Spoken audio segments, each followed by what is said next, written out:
This is Kinsale Drake reading Relocation. Salt Lake City boasts white tabernacles, half-filled parks, a mineral highway, and archives so vast they fill mountainsides. One summer, we researched our family genealogy there, surrounded by giddy Mormons. Their screens flickered with famous relatives, Custer, Jackson, Theodore, Kit. Nothing came up on ours, so we went and got burgers at a place that sold no liquor. The burgers were okay, but we shared our shakes and secret smiles and imagined ourselves renegades in that room, Old West portrait. An Indian girl on the run with no records and no documents. Her wind-burned father clutching his sarsaparilla. We had infiltrated the saloon and city hall. I locked eyes in the burger joint with the confidence of a pistol whipper. The room stirred. It smelled of grass and gun smoke. I would not be moved again. About this poem. With this piece, I wanted to write a love poem to both sides of my family based off of a real experience my father and I had in Salt Lake City. We had the biggest laugh when we searched our family tree and no famous relatives came up. Of course, we knew that his side was descended from Irish potato farmers and my mom's side was Diné farmers from southern Utah. It felt really liberating in a way that they had no record of who we were in a place so intent on labeling, surveilling, and knowing everybody's business. I think the most beautiful thing is to find humor in such wildly imaginative stories in mundane moments between loved ones.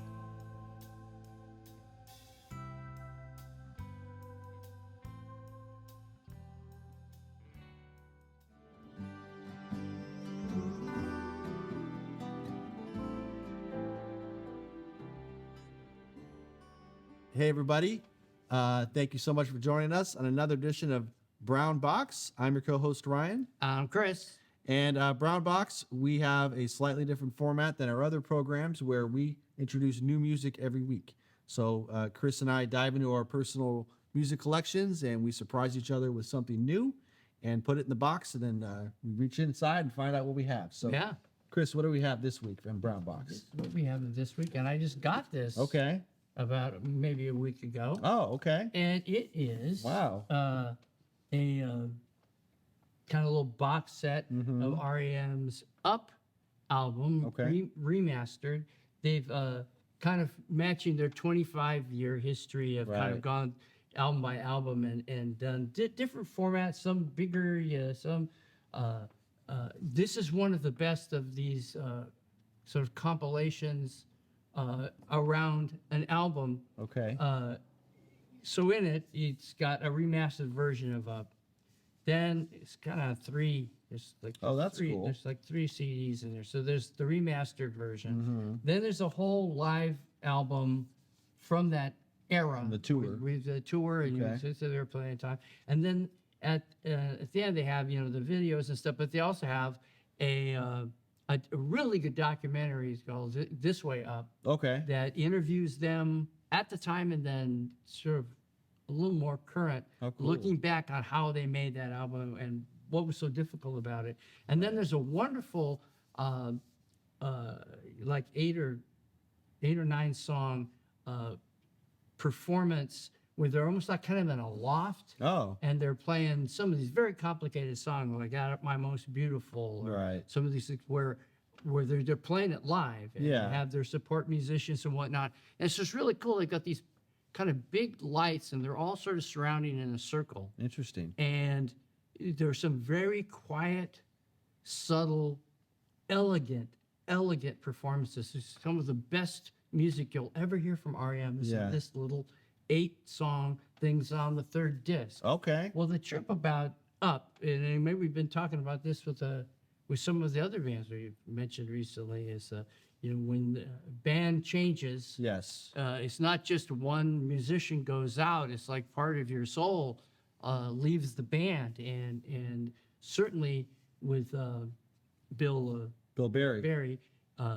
deciding right as they were starting to do this album, that he just really couldn't do it anymore. He had this aneurysm. Right. He had his On health tour, issues right? On tour, Yeah. and then, but he'd come back and finished that other album, and then they were just getting started, and they go to Hawaii, and he just tells them, I just can't do this regimen. I don't, I just don't feel like doing it anymore. It's very interesting. They make a good point of it in the documentary, is that he was willing to stay in the band if it meant that him quitting the band would destroy the band, that the band would quit. Oh, wow. He did not want REM to stop playing. Interesting. And so he offered, he goes, now if this means the end of the band, I'm in and I'm going to continue to play. So they all kind of talked about it, and they separated in very amicable ways. But how you listen to these songs and the poetry of the language of the lyrics and the performances, and especially the DVD at the end, the Blu-ray at the end, is colored by how significant his departure is. So he's not drumming on this He's at all. not on this album. So who's the drummer? Well, they pretty much just went and looked up every old drum machine and beep bops thing. Interesting. They just started putting together things to make drum tracks that they could play up to. Which they'd never done before. No, because they always had a steady drummer. They had a steady drummer, but they were kind of messing with him with those ideas. Wouldn't it be fun to do something where we have some of the sampled tracks just as a thing? And now it wasn't a thing because they decided, well, we can't just replace him as a drummer. He was too integral to their sound. So we have to change to be this band moving forward. Right. And when this album comes out, I always remember, that's some pretty good songs and whatnot. And Lotus being, I think, the thing that was the bigger hit. But of their canon, this is the least selling album. It was the lowest impact. I gotta check it out. Yeah, because I haven't really listened to it as much. Right. And I remember I listened to it, I bought it, I listened to it, they did a real good job finding a new way. Yeah. And that's what this whole thing is about, is how they rediscovered themselves. And it was a very difficult album to make. Yeah. They fought with each other. They end up going on up to Idaho or something and just being with each other for like about 5 days and kind of talking it out. Very Working emotional through thing to say, we're going to continue this band. Yeah. Because they do end up bringing a drummer in for one song. Yeah. Lotus, they have a drummer. And then when they played later, which is a part of the documentary. Live. They have to get they were still could be REM, but they were a different REM. Right. And they started this concert, the first time they played was this Tibetan Freedom Concert. Freedom Concert. And they start off with Airport Man, which is one of the most obscure things. Yeah. It's just beeps and boops. And they open up their concert with this thing, and Stipe looking, crazy. And they just moved through it. And you could see that the fans loved when they played a hit at the end. Right. But I think they were glad they did what they did. And they survived, to make some other good music. Yeah. But they were never the same. I remember. Yeah, they had a couple albums after this, right? Yeah, absolutely. And then they were kind of, that was it. Well, they just kind of filtered down. But if you listen to the last, 3 albums, they're still good. Yeah. They're still having good songs. It's just the impact of that chemistry of that band. Instead of trying to replicate that, they took a turn that I think was artistically correct. It was a decision. Now I know with this one I didn't really listen to it. I don't know why, but I did.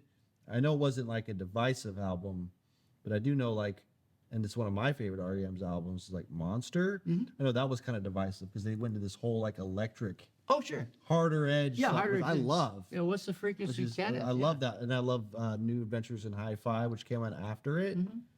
And of course the stuff before it. But I remember this wasn't as divisive. It was just like, oh, it's kind of a new sound for them. It was new sound. Out of and necessity, though. Out of necessity, but also they could have just tried to replace the drummer.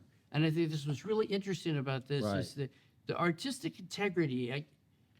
I remember being at our REM show. Me and John Hickman were at the thing, and Stott kept talking, and they stopped talking about songs and someone yelled something, and he would just talk to the audience for so long that it was like, okay, this is getting it's getting in the way of the flow of the thing. Right. But that guy who was doing that I remember saying, do we want to leave? Are they going to play a song or what's going to go on? That person, the older, more mature version of this, that willingness to be themselves was really a mark of what REM was. I came with much. Murmur is the first album is one of my favorite albums of all time. Right. There's a wonderful 33 and a third book about Murmur. I've read it. Yeah. Which the last chapter is great because he just puts the lyrics of that thing. You're going, wow, it was better when I didn't know. Yeah, I know. That's what he said. I thought he said, that's what. Those lyrics are much better in my mind, but it's not true. He's always been a good lyricist. He's always been a tremendous singer and frontman, and became a great frontman. And I think with this album, made an artistic decision that most bands wouldn't do. Right. Most bands would say, "Get me the next drummer who can get that big sound, and we'll just move forward." But they really didn't. And it cost them their career maybe in the long run, but it made for this and Reveal. And, the last album I think was Collapse. Yeah. So, I mean, they still had an artistic focus, even if they weren't as big selling as they were. So it's a very pivotal recording. And the remaster is great. The sound of it was great to begin with. And there's a lot of very, very quiet songs, a lot of electronic kind of beeps and boops to it. But it reveals a band that we probably weren't going to see until maybe albums later. Maybe they're in their old age. They go, oh, well, maybe nice if we do electronica. Yeah. But it's all sort of in here. My favorite being My Most Beautiful. And I apologize to Michael Stipe because I thought he talked too much, but maybe he, said just what he needed to say, and that's exactly what this thing reminds me of. It's doing exactly what you want to do, as a band. And make that statement. I love it. I got to check it out. It is. Yeah.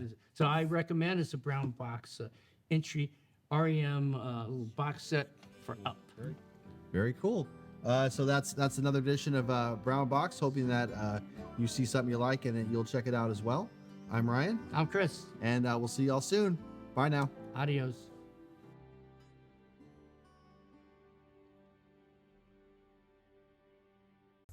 Now, our Lo-Fi Christmas for Charity event last Saturday was a big hit. It was well attended, and the bands were great, and we collected hundreds of pounds of food for local women's shelters and here in Redlands.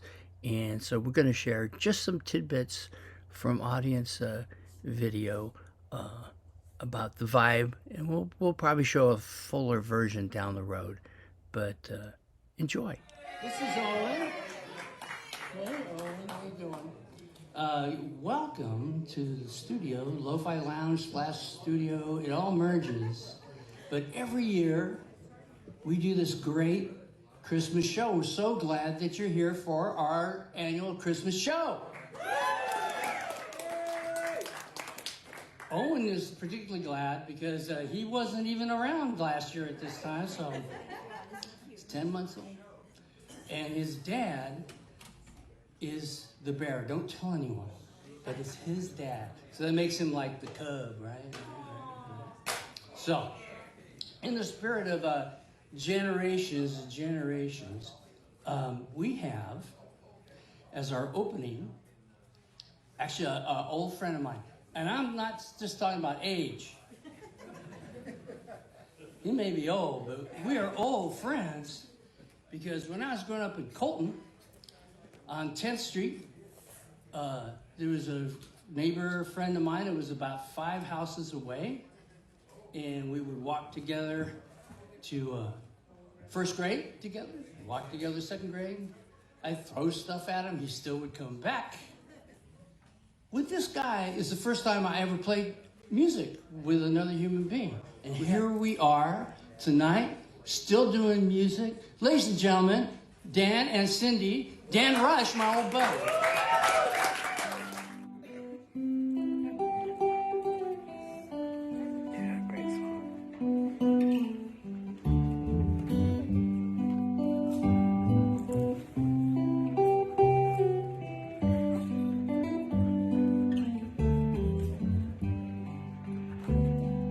Christmas in prison, the food was real good. Had turkey and pistols carved out of wood. I dream of her always, even when I don't dream.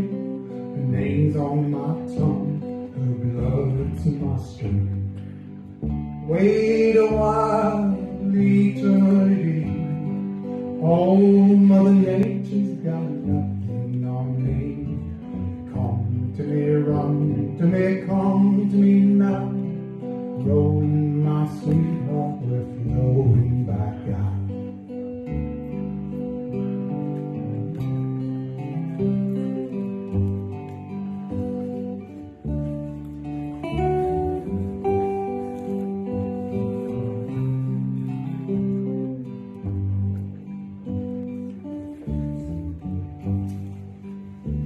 She reminds me of a chess game with someone I admire.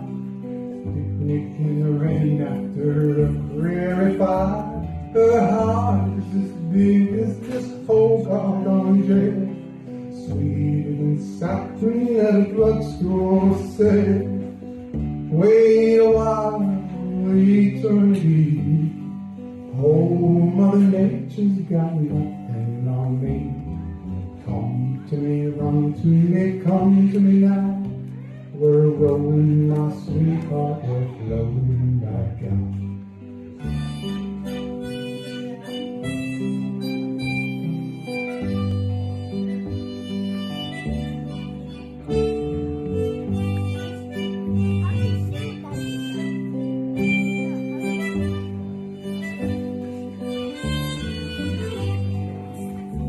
Where the searchlight in the big yard swings brown with the gun.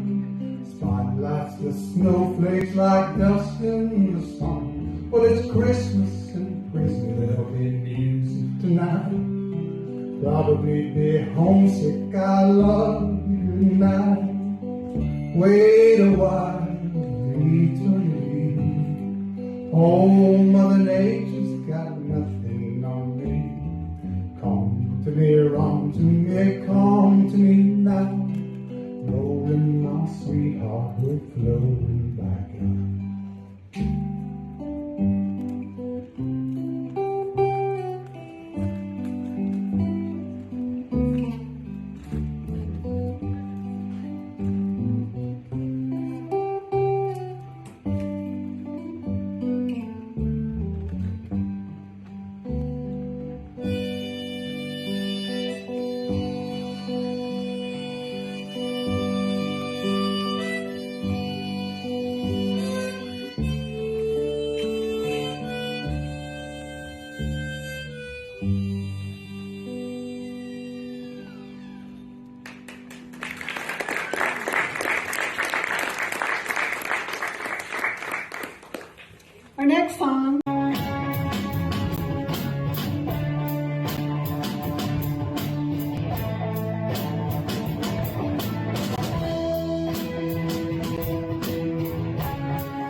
and welcome back to me, my shelf, and I. So let's go to the shelf.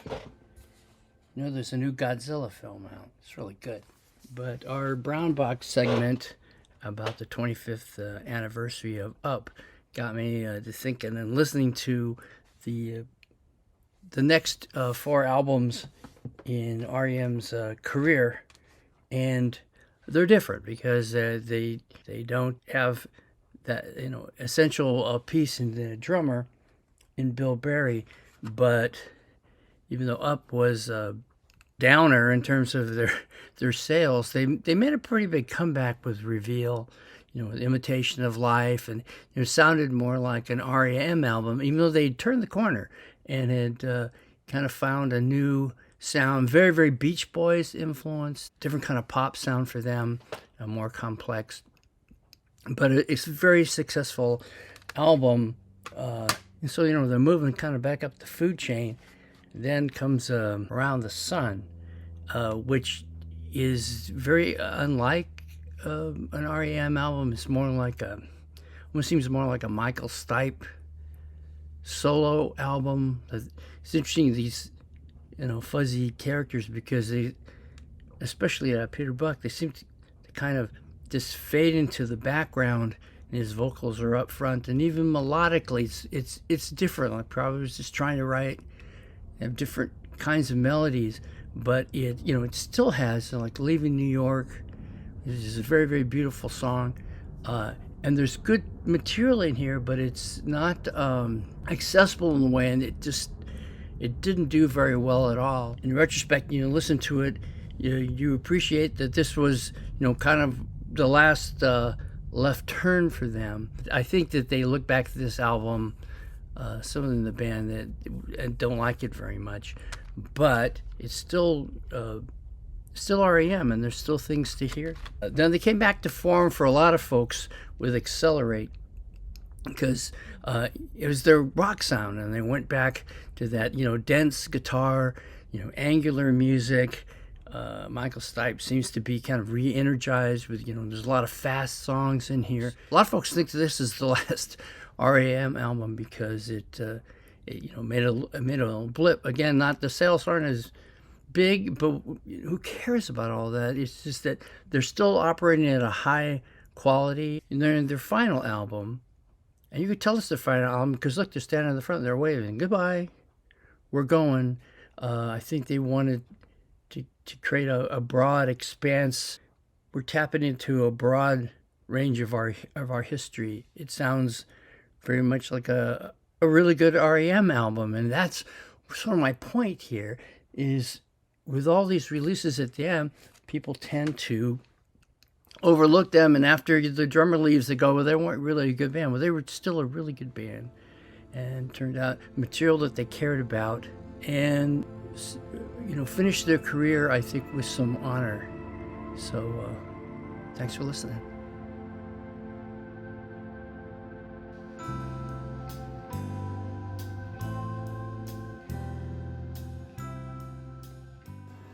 Christmas is coming, it's my favorite time of year. It's almost here, just one more night. If you listen closely, you can hear Santa's sleigh bells in the night. Oh, in the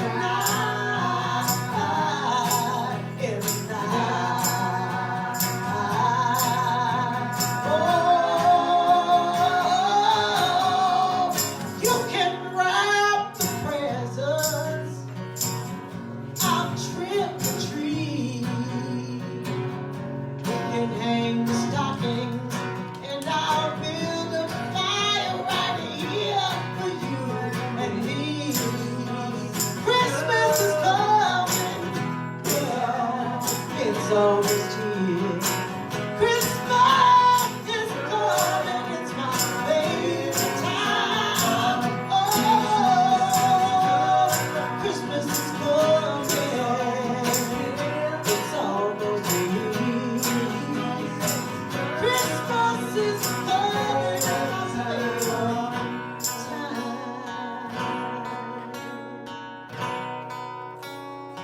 Christmas time is here.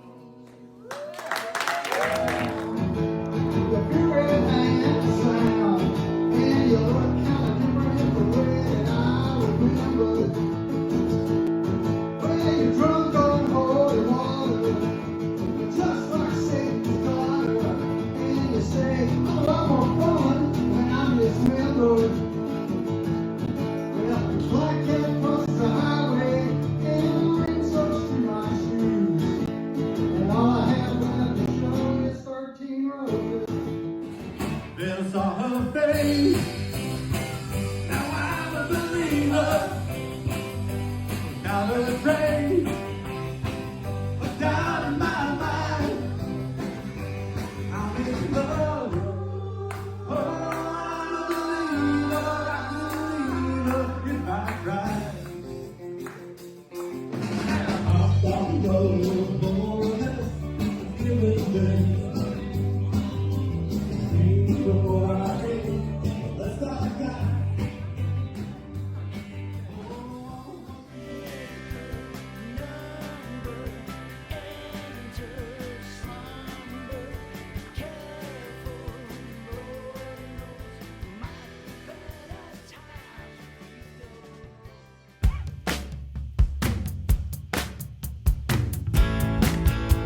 Imagination, not running away with me. It's your imagination, just running away with me. Day arrives without invitation, closet drift against the sky. You might ride out your own true love. It will never dry. I read a poem about birds of prey. Chloe built his house of stone. He wonders why he's all alone. Imagination, not running away with me. It's your imagination, just running away with me. Reality is stars at night, faded to another day. We think we write our own true words, but hearts get in the way. Love's just a fleeting line. Close that book, birds fly south. Truth is we're not getting out. Imagination, not running away with me.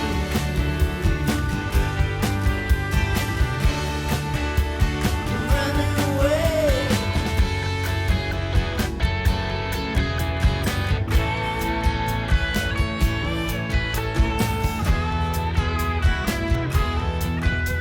It's just another day.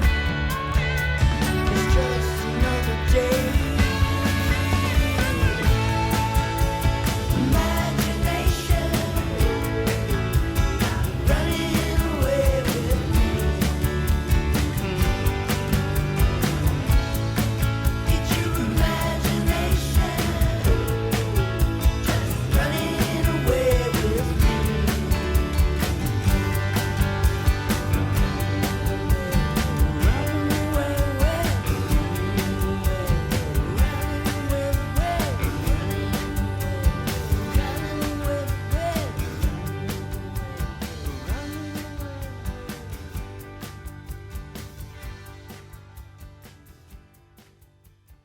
This lightning storm, this tidal wave, this avalanche, I'm not afraid. Come on, no one can see me cry. That's sugar cane, that tasted good, that's who you are.